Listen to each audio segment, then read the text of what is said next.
In the past 2 months, we've moved weapons and equipment to Ukraine at record speed. Drones, grenade launchers, machine guns. We're seeing this incredible, historic flow of weapons coming into Ukraine. Do we have any sense as to where they're going? We don't know. There is really no information as to where they're going at all. You know, all this stuff goes to the border, and then kind of like something happens, it kind of like 30% maybe reaches its final destination.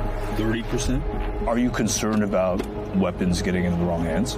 I don't care at all whether that happens. What sort of a unit do you command? Can't say. Okay. You know, there are like power lords, oligarchs, political players.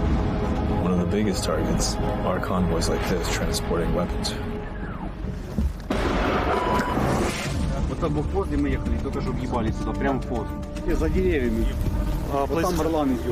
Europeans had come to believe that that project of integration had effectively meant the banishment of armed force. All of a sudden, not far from the borders of the EU, was the most significant war since World War II.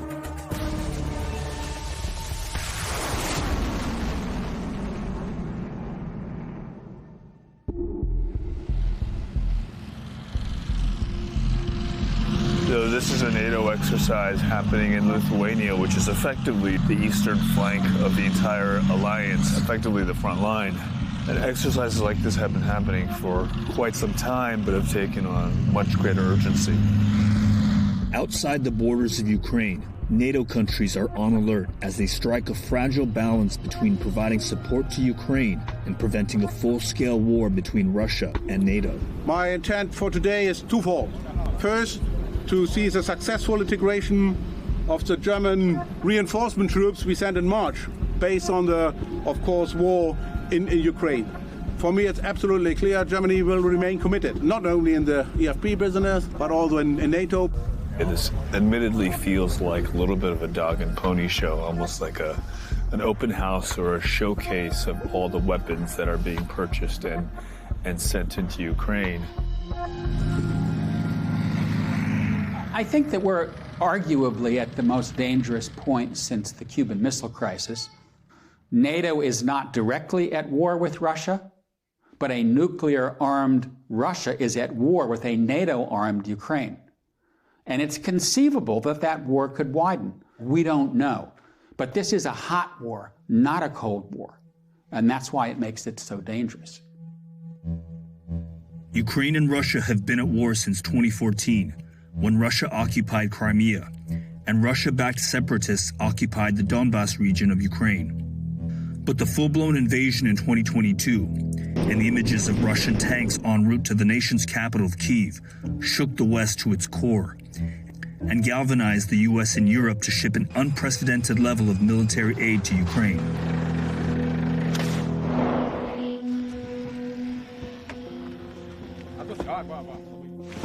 Yeah.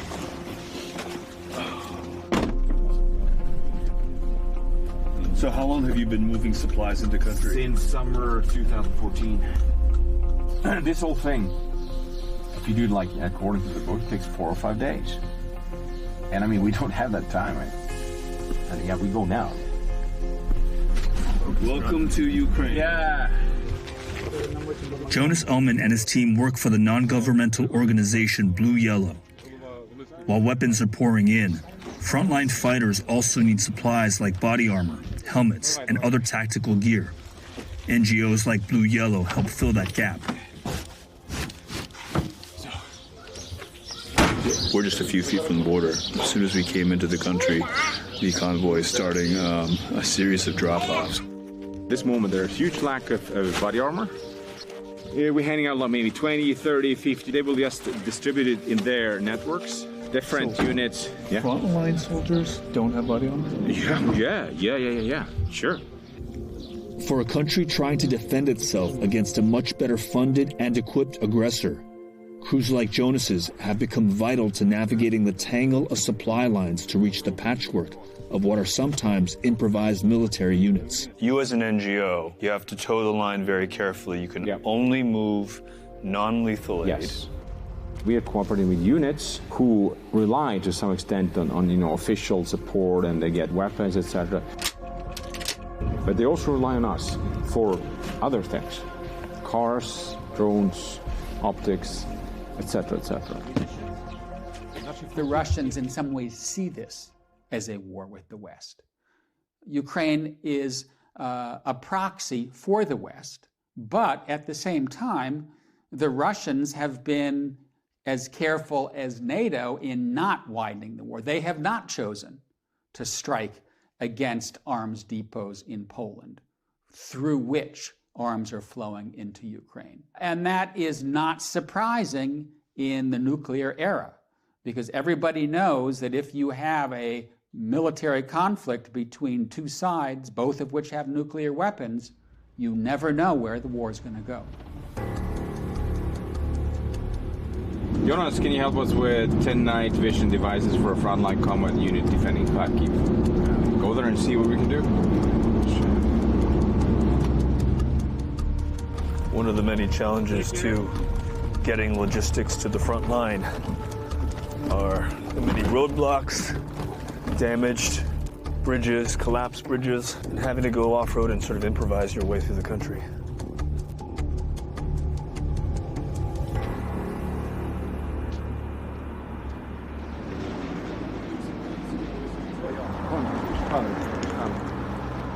Короче, вот для тебя стёзок, что там есть.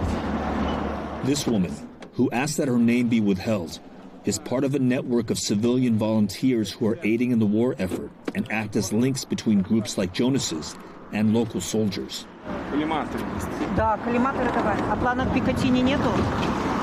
Ну давай коллиматоры пусть ищут планки, потому что просят для ближнего боя. How critical are these supplies? Від цієї допомоги залежить життя наших бійців, тому що вони, коли працюють тепловізором, вони вночі бачать цілі, вони бачать супротивника. Коли працюють квадрокоптери, вони бачать місце розташування противника, вони бачать, скільки зброї, яка зброя готується до наступу. Тому це, від цього залежить життя. In addition to go-betweens, Jonas also delivers directly to armed units requesting supplemental aid. We've just been escorted to a compound, a private compound, and Jonas and his team were delivering some aid to this unit. We can't show any faces because of the highly secretive nature of what these guys do. Oh, wow. What sort of a unit do you command? Can't say. Okay. Can you walk me through some of what you have here?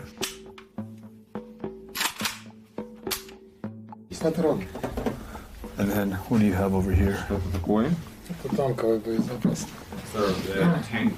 Бронежилетный. Это РПК. Ночной работы, коллиматор одеваешь и русских оккупантов. Можно? Вот это лучше не трогать, это гранатометный заряд. Остальными разминируем.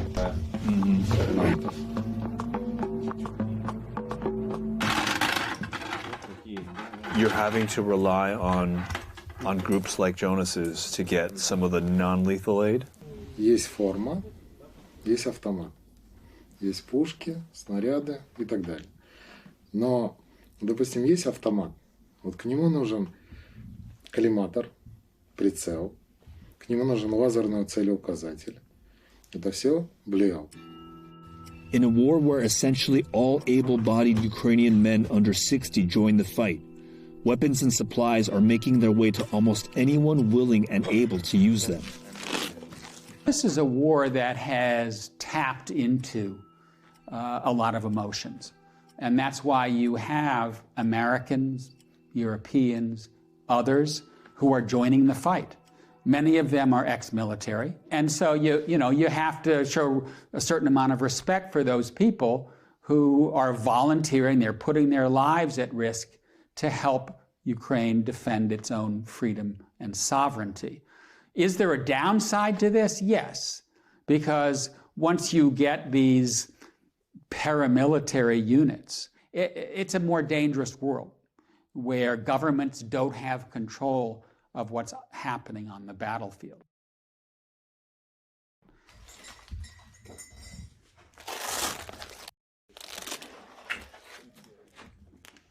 Блін, часи. 6:28. О, хлопці, давайте нажимаємо. Что на балконе должно быть нормальных людей. Да. So right now we get weapons, get our armor, and we'll see what we need for this day.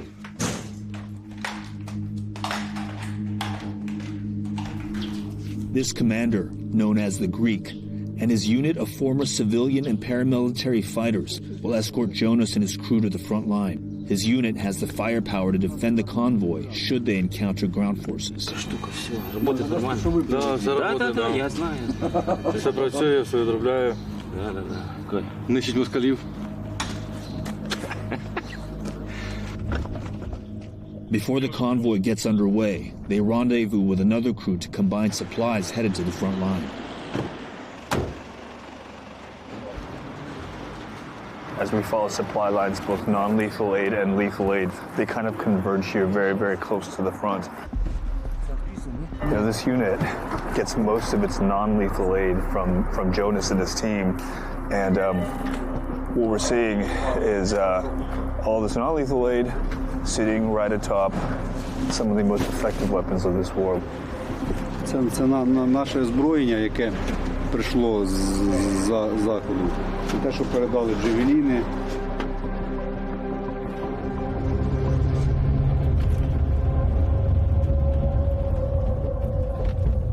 The commander of this unit told us that if they stand still for 5 minutes, even less, they will start to come under fire.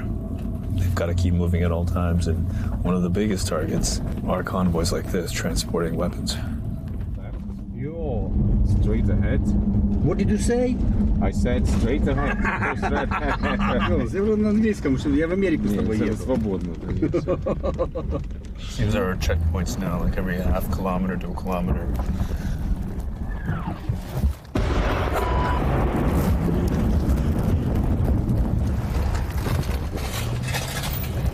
Wow, that was close. Как-то увидели нас. Понял, друже? Вот там блокпост, где мы ехали, только что въебались туда, прямо в пост. Actually see the artillery. Блядь. Чёла, надо рассыпаться по посадке. Я понял. Найдіть десь ничку, сховайтеся. Вот там Орлан идет. Out to the trees.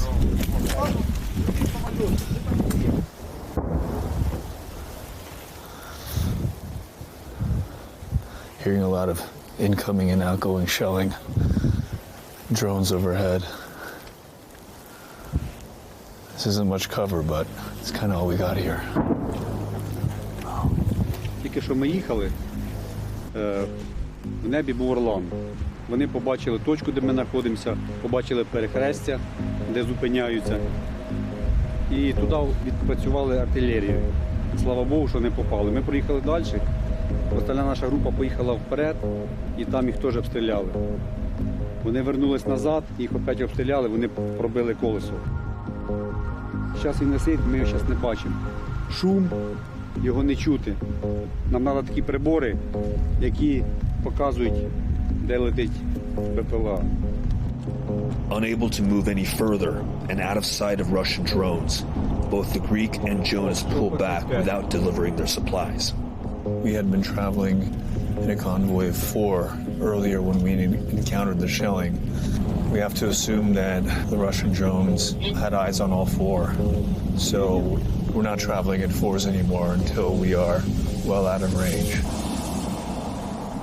The derailing of this supply run is one of the many ways desperately needed aid doesn't always make it to the soldiers who need it. The U.S. has sent tens of thousands of anti-aircraft and anti-armor systems, artillery rounds, hundreds of artillery systems, switchblade armored drones, and tens of millions of rounds of small arms ammunition. But in a conflict where front lines are scattered and conditions change without warning, not all of those supplies reach their destination. Some also reported weapons are being hoarded, or worse, fear that they are disappearing into the black market, an industry that has thrived under corruption in post-Soviet Ukraine. Anybody want to refill here? More? More, yeah, some more. That's for me? Okay, cool. Parodijas savo traumas, kur apkasuose. Vovarrakom ir kaip, žinai. Jo, apkasuose 10 kilų šliaužė, žinai. So you're cutting through bureaucracy, you're cutting through corruption. We're going around it. I mean, that's like, we are masters of, going around. And what is the corruption? Is it like playing favorites? Is it? There are like power lords, oligarchs, political players. The system itself is just we are the armed forces of Ukraine. So if the security forces want to, the Americans gave to us, so you've got to figure it out. And it's like it's kind of like power games all day long, basically. Yeah. And so eventually people, they need the stuff or they are being used, so they go to us. We're gonna see one of the elite drone teams in Ukraine. And they requested something from you? They requested a drone to the fair amount of $200,000, and we bought it for them. And there it is. I see it. Nice, that's great. Mission successfully uploaded. Modern drones have proven to be the most successful tool in breaking frontline stalemates. We have to adapt to that wind. Yes, to it. A former German soldier who asked to stay anonymous is instructing the unit. How transformational have drones been for Ukraine? Already it was clear in 2015 that it's going to be drone war. Meaning not like the Reaper level, drone war, drones, yeah. but tactical drones for all kinds of purposes. I think I lost count how many drones we were putting here. Yeah. Anti-drone kit. Taking down drones very, very far away. So you use it as a defense against drones. That's a serious looking jammer.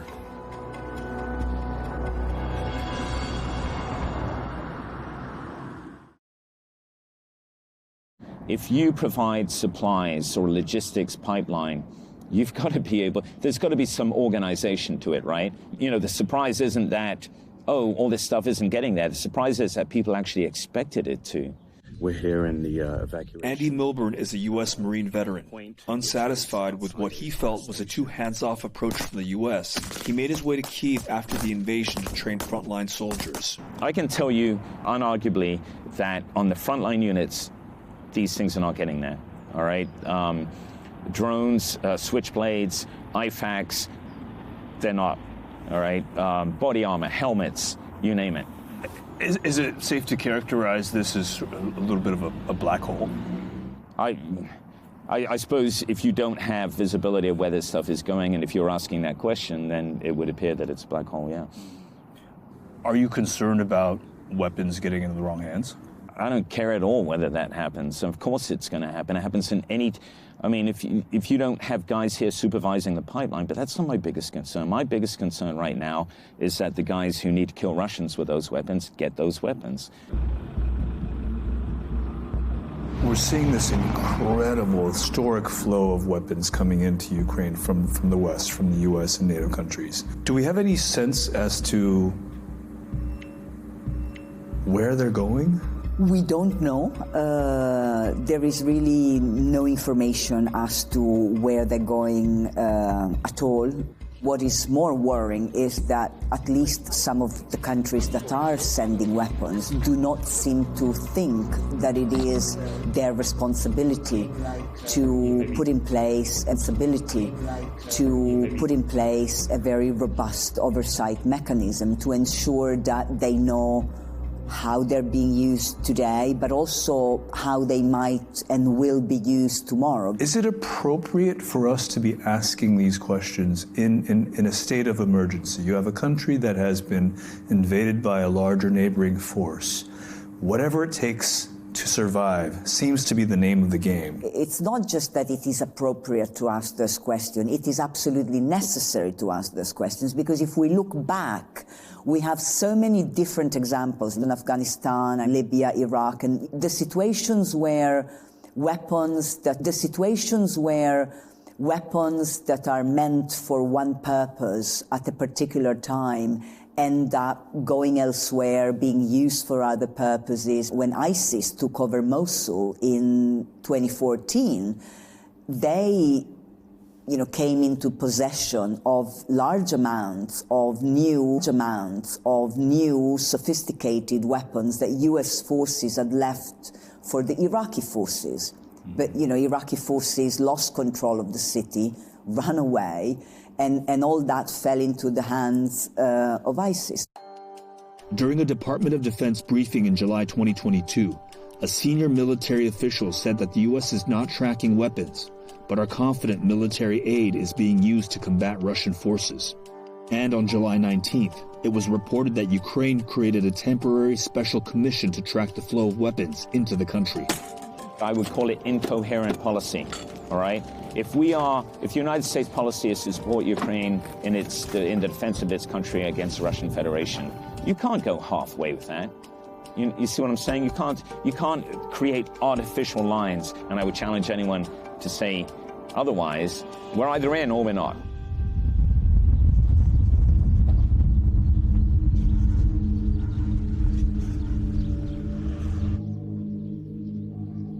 We're now in the heart of the Donbas region, which is the most heavily contested part of Ukraine. And following the convoy here is particularly unnerving because they've been asking for anti-drone equipment, which tells you that there are drones in the sky. Clearly within artillery range as well. So we probably shouldn't stay here for any longer than we need to.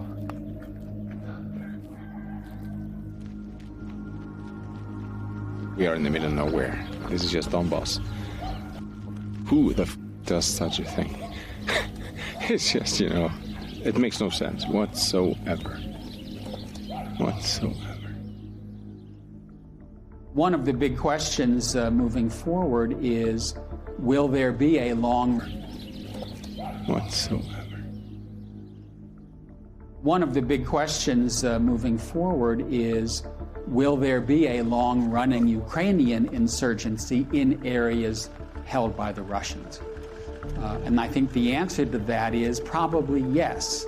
But it depends what territories the Russians hold, how many of the Ukrainians that are in those territories stay, what territories the Russians hold, how many of the Ukrainians that are in those territories stay, but you could still see partisans, Ukrainian units of one sort or another infiltrating across the border into Russia-occupied territories to make any continuing Russian occupation costly and bloody.